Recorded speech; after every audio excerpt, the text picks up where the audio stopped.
Yes, guys, welcome back to flatcapeurotalk here. And in this one, everybody, I'm going to be talking about free agent signings that I just feel like might go under the radar. Maybe not enough has really been spoken about the fact that their contracts are expiring, or maybe just, when they actually do sign for a club, might just be overshadowed by some really big move or also by some other, free contract. Of course, the likes of Kessie going over to Barcelona, Dybala's, available on a free. There are a lot of, Paul Pogba, I think, as well, Kylian Mbappe. There's some really big names that are going to be going on freeze this summer. And so I feel like there's some good players that will be definitely overshadowed by some of those big moves, as well as, some big transfer fees as well. So I figured in this episode, I'd break down for you maybe what sort of transfers or what sort of free transfers that will be made this summer that I think will go under the radar as well. I'm going to include maybe some that I actually think would not be a bad option for Spurs either. So let's get it started, everybody. Goalkeepers, we're looking at Yuri Pavlenka, plays for Werder Bremen. Of course, there's Andre Onana and other players like that who are going to be, going off on freeze. But again, I think that's been well publicized. So I'm trying to focus on players that, maybe not everybody have really been speaking about. Strakosha, the Lazio keeper, Albanian international, and then Sam Johnston. Of course, with, Pavlenka, he got relegated last season in the Bundesliga. He's a really tall keeper. He's Czech Republic international. I think he was their main keeper for quite some time. Not sure. I don't think he was though during the Euros. He might be on some sort of bad spell, some bad run of form. I would say for maybe a club like Southampton, maybe trying to replace like a Fraser Forster, that would not be a bad idea. And then in the case of Thomas Strakosha, I'm not really sure where he could be. Maybe it wouldn't be a bad option for Spurs as a backup keeper to replace Galini is maybe just a different option. But I don't really know what to say about Strakosha. I don't have any strong opinions about him. But in terms of the one that I actually would go for, I think it's obvious. I go for Sam Johnston. The reasons being Antonio Conte has asked for an English keeper. I believe he wants a homegrown keeper in the ranks. He could be a really cheap backup for us, one that would be even cheaper than Galini. He was solid for West Brom and is showing to be solid again. I think his goals allowed per 90 is still under one. He has a decent PS post shot expected goals, I believe, as well for his team this season. And West Brom are not really ripping it up in the championship either. So he's still maybe showing a bit of consistency. And his distribution, if I remember, wasn't too bad either. So I would say Sam Johnston is certainly a clever choice to go for. In terms of fullbacks, we have Juan Cuadrado, of course, of Juventus, Junior Sambia, Montpellier. That's one that I definitely will explain later. Ryan Fredericks, of West Ham, and then Lee Buchanan. Lee Buchanan plays for Derby. I would say maybe a team like Burnley could pick up Lee Buchanan. He looks like a young, talented kid, 21 years old, going on a free. Maybe he's not actually very good. That's why he's going on a free. I don't know. Do let me know in the comments if you know anything about him. Ryan Fredericks, again, I would say not a bad signing for Burnley either. Could go over there and do a job for them, especially a bit more ball progression from him. He's got that pace, that they probably need at right back. And in the case of Junior Sambia, he is someone that I did actually take a look at last season when we were looking at transfers because we were looking for kind of cheaper options, knowing what Daniel Levy tends to do as well. And I just, spent a lonely night on FB Ref and found out that last season, this guy had 1 goal and 6 assists for Montpellier, kind of a mid-table sort of Premier or League on side, and really showed a lot of promise. He's really good from free kicks. Can hit a banger from outside the box as well. Definitely more technically gifted, quite tall by the looks of it too. Can even play at central midfield. He's a very versatile kind of player. I feel like he's more technically gifted than anything. Doesn't exactly have the pace and power that maybe we could use, but I think he'd be an excellent choice actually as a backup right wing back potentially. Juan Cuadrado, of course, but Juan Cuadrado I feel like is going to be kind of slowing down, and I feel like the Serie A and La Liga is the best choice for him, which is why I've gone for Junior Sambia as maybe the best choice for Spurs here. Again, the free kicks, we need a free kick taker. Long shots would be nice. Someone who could pop up with a goal for us when put in the right positions. Technically gifted, which is what we need in Antonio Conte's system. And he can play different positions. He actually can legitimately play center mid if you do need him to there as well. I think he could just be basically an improvement on Matt Doherty, just because Matt Doherty, you could say, a bit more technical than maybe Emerson, but I would say Junior Sambia beats Doherty in that race as well. And again, the reason I would sign him, everybody, free transfer. So maybe save a bit. That way you could get 2 right wing backs in. Maybe you buy one for 25 million, then sign one on a free. could actually be a good little approach. Let me know what you think of that solution. Center backs, there are a lot of center backs that are going on a free, and I know there are plenty that I'm probably leaving out. Everybody, again, I'm just trying to look for ones that are a bit under the radar here. Luis Felipe, probably a bit more publicized, but I probably cheated there. Daniel Armarte, and I would say as well, I had no idea he's 27 years old. I thought the guy was like ancient or something. I'm surprised. He looks like he's like 35. Tarkovsky is going on a free, as we all may know. Alicio Romagnoli, we all may know as well, is going on a free, but it is a healthy reminder since so many center backs are going on free. Matthias Ginter, Borussia Mönchengladbach, Jason Denier of Olympique Lyon, Richedle Bazoer, I believe, for Vitesse, who we did watch play. I'll give a little anecdote on that guy, and then Dan Axel Zagadou. So let's break these down. Zagadou, not sure if he's right for Spurs. I just the injury record and everything. Of course, he's a very powerful and huge center back. He's like the size of Nicolas Zula, just an absolute monster. But the injury record is just so worrying, I would say. A bit clumsy at times. I've seen him make a few mistakes in his career so far as well. I would just say not for me. I would hold off everybody maybe on signing Zagadou, even on a free. I'm just a bit worried. Bazoer, I actually liked when we watched him play. He played in the center, the back three for Vitesse, and I thought he actually was really good by the looks of it. Really good passer as well. I think he's formerly even a center mid and then kind of moved to kind of a center back position. I liked the looks of him. I wouldn't sign him for Spurs, but I would say people take a look at that guy. Take a look at that guy.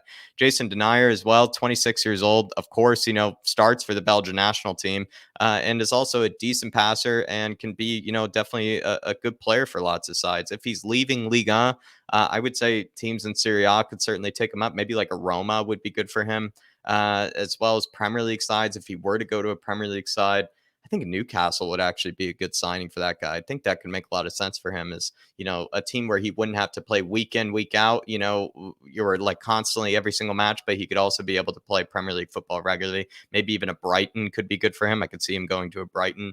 Let me know about that one with Jason Dinner. Matthias Ginter, I would say, is one of the best passing center backs in world football. He is, I believe, in terms of progressive passes, is in the 96th percentile in Europe's top 5 leagues just for progressive passes, and is sincerely one of the most technically gifted center backs in the world, I would say. And that's probably his main strength. The rest of it, I would say, is maybe not his strength. Romagnoli, kind of in I'm just conflicted on the guy. Like, I feel like he's just in bad form sometimes whenever I watch him. And so then that kind of, hurts my, kind of, expectations of him. Of course, he's a former captain for AC Milan.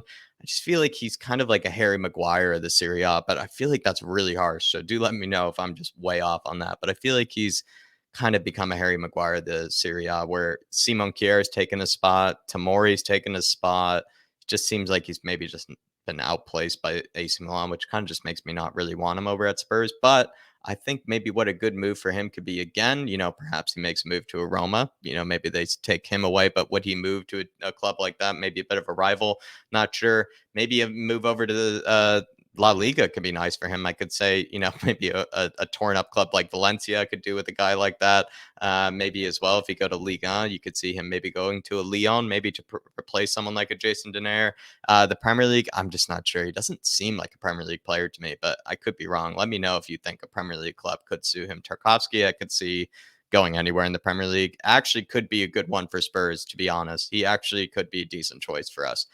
My only issue is that he'd be definitely more of a backup. And would he really want to be a backup for Spurs? I'm not so sure. Daniel Amarte, I could say, should stay in the Premier League. He's looked like he's done some service for us. So, or excuse me, for Leicester. And he's actually this year been playing a lot since basically, all the injuries that Leicester City have had in their lineup. So I'd probably say a lower, maybe a relegation sort of side next season could take a look at him. Maybe like a Fulham or something when they come up could take a look. And just in case things were to go wrong in the injury department, that guy could come off the bench and be able to help you out. Do let me know what you think is best for Daniel. Luis Felipe, very conflicted on this one because I feel like he would be the best choice for Spurs. I just, whenever I've watched him, can be a bit rash, but he can be a really good passer as well. Can be a bit similar to Romero, I would say. Let me know if I'm maybe wrong on that. Don't see too much of him ever, but when I have watched him, very aggressive, very powerful, and very clever center back. But how many Romeros do you want in your team? That's my real question. And I feel like what we're really looking for is actually a replacement for Eric Dyer. I think, or a backup for Eric Dyer at least. That's what we're looking for. And I think Matthias Ginter could be the best version of that. Tall, can still, win battles in the air, but really technically gifted and one of the best passers in Europe at this moment in time from the center back position, which is exactly what we're kind of getting from Dyer right now in the middle of the back three. And I feel like he'd be a huge improvement on what Dyer can do with the ball, and also could just give a lot of competition to Dyer as well. So he offers that composure, offers that ball progression, like we saw with the progressive passing stats, and is a really technical player. So in terms of like someone that could be a backup for Dyer, while I know Luis Felipe maybe sounds the best on paper, maybe just seems to make most sense, I would say for the here and now for next season, Matthias Ginter I think would be better for us. But do let me know if that's a bit controversial. CDMs. Of course, these are the two, and I would say the main two that you would look at in terms of free agents this summer, and that'd be Florian Grillitsch and Boubacar Kamara. Boubacar Kamara can play as a center back, also a good passer, a bit more of a sideways passer than I would say than Florian Grillitsch is, but as well though he does, develop play, can easily play in a back three, and then that's the same thing you could say with Florian Grillitsch, which I think is really funny. They're both great passers of the football. But Florian Grillitsch, a lot taller, maybe not as good defensively, I would say, as Kamara, but same time, like offers probably some of the best passing in Europe right now. The guy sincerely does not misplace a pass. He just pings it left and right, loves to play super deep. Like he is a deep line playmaker, which is why he could play in the middle of the back three, and which is why, again, he would be that Dyer competition for me. If we're looking for players to, compete with Dyer next season, to be able to fill in for him in the middle of the back three, we need middle of the back three specialists next season. Florian Grillitsch, I would say we could take a look at. Definitely someone to take a look at. Moving on to center mids, we do have John Swift, great name, over at Reading, and then Corentin Tolisso. John Swift, I believe, has like 11 goals and 13 assists or something like that this season so far in the championship. Pretty unbelievable, I must say. So I would definitely take a look at him. Honestly, really would take a look at him. And then Corentin Tolisso is going to be leaving Bayern this season after actually having one of his better seasons finally, despite being so injury prone. But who am I going to go for if we were to go for a center mid? I was so close to taking John Swift, but I've gone for Corentin Tolisso here, mainly because I feel like he's having a great season. And I was thinking about the fact with Papa Matasar coming in, who knows with Tanguy and Ndombele coming back, maybe Corentin Tolisso could help him out settle. I don't really care what happens to Tanguy, but that was in my head, is maybe he could help with some of the French speaking players in the club. Is showing that he can still be a box-to-box midfielder despite, those injury concerns.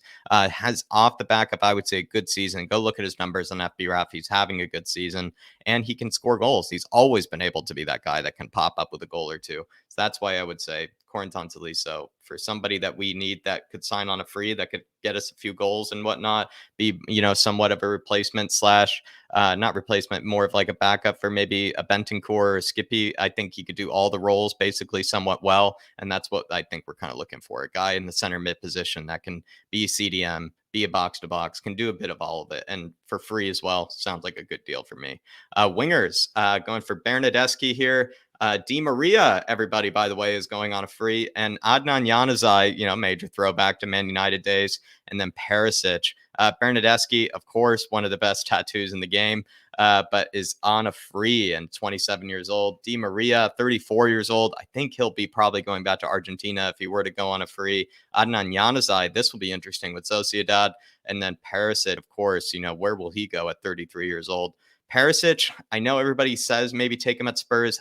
He's a little too old for me, just too old. And I know, like, people make that argument, oh, Conte, brought in Ashley Young, and he made a job out of it. Yes, but I just think the Premier League is different from the Serie A. Premier League is very different. I think he was able to get away with that in the Serie A. Could he get away with that sort of move like that in the Premier League? I'm not sure. But if Conte really thinks so, then I guess you oblige. But I'm just a bit worried about that because I don't like really short-term fixes like that. I want it to be a short-term fix as well as a long-term fix if I had the choice, if that makes any sense. Januzaj, I mean, where could he go? Does he go to another La Liga club? He hasn't exactly torn it up really yet ever for Sociedad. Felt like it was the right club for him. But I don't know where he goes at this stage. Maybe he goes back to the Jupiler League. Maybe he goes to maybe he goes to Eredivisie, Serie A potentially, like a lower level Serie A club like an Udinese. I don't know. Where does Januzaj go after this, guys? Do let me know. Di Maria, like I said, probably going back to Argentina to finish off the career. Unbelievable player and player that deserves a lot of respect, I must say. Bernadeschi, let's see what I say about Bernadeschi. I would say don't take him. I want to take him, but I would say don't take him. Injury prone. We need someone that can be able to pop up with goals and assists.